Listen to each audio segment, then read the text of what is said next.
going to be talking about how to tell what genre your story is.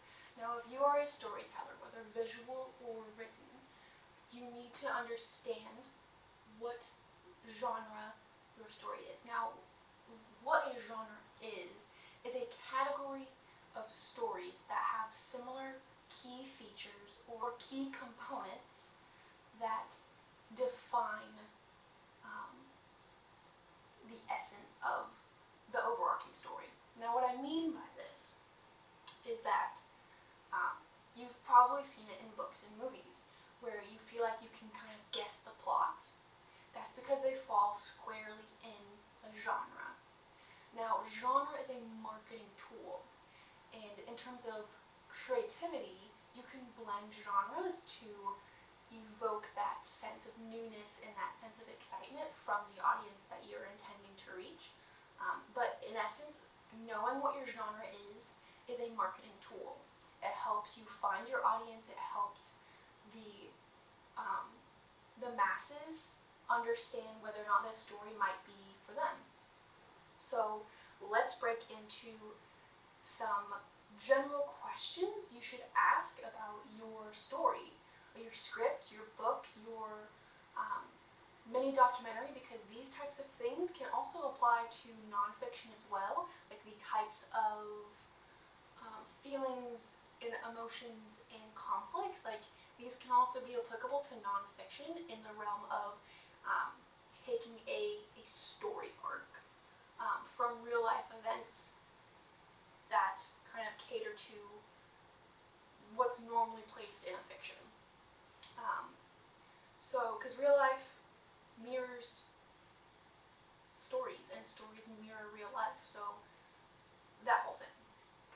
But for starters, is your plot more internal conflict focused or external conflict focused? The answer to that will vary greatly. And what I mean by internal versus external is the journey that your characters go on more emotional or more reactionary to what's going on around them?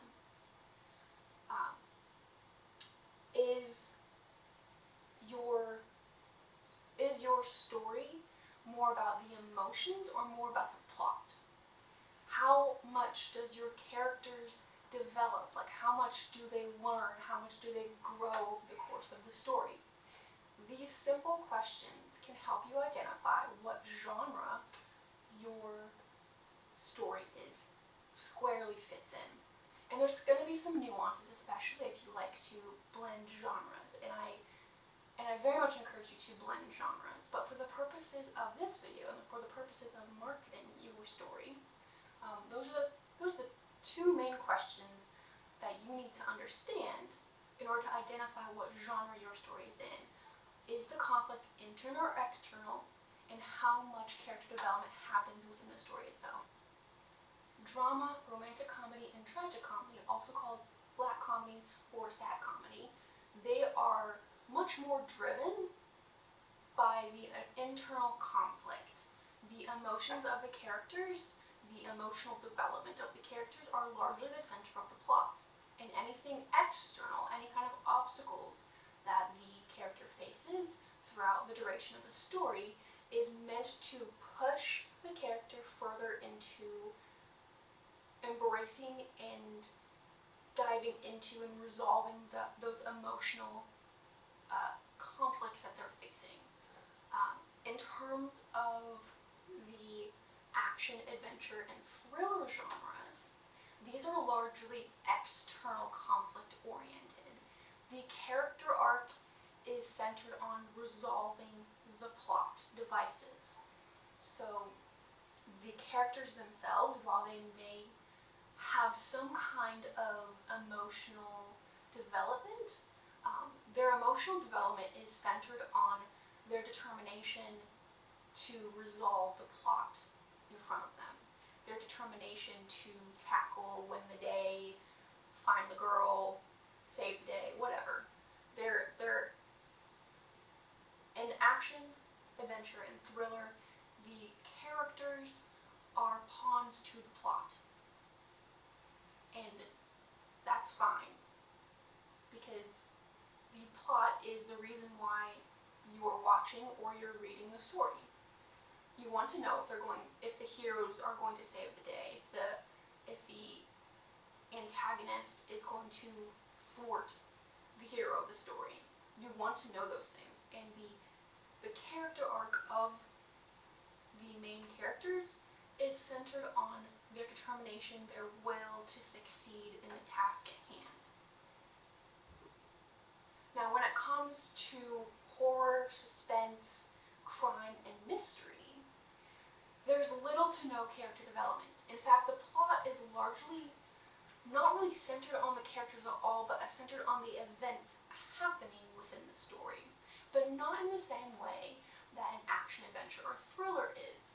No, because the point of a horror, suspense, crime, or mystery is to evoke an emotional or intellectual response from the reader or the viewer.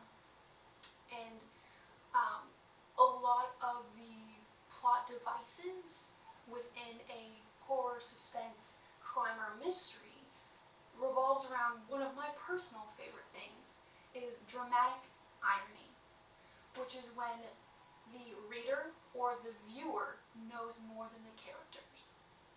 And it creates this tension of the reader or the viewer is putting the pieces together faster than the characters. So then there's this anticipation of the reader or the viewer trying to figure out what the character's going to do about the knowledge they already know. And what I personally absolutely adore is when a writer, script writer, director, whatever, takes us a step further and creates an even further disconnect that through red herrings and misdirection, cleverly placed, not overly done, is when the viewer or the reader thinks they know more than the characters. But then it turns out there's a plot twist.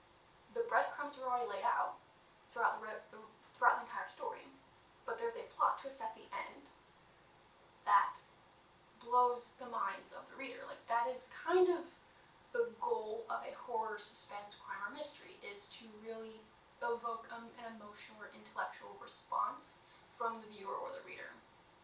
When you are reading or writing, ask yourself these questions. How much is the character growing? And is this plot more internal conflict focused or external conflict focused? I encourage you to like this video, comment below, subscribe to my channel, because I will be continuing to post videos like this every week, and encouraging you to be your best creative professional self. Let me know in the comments below what kind of videos you'd like to see next. Until next time.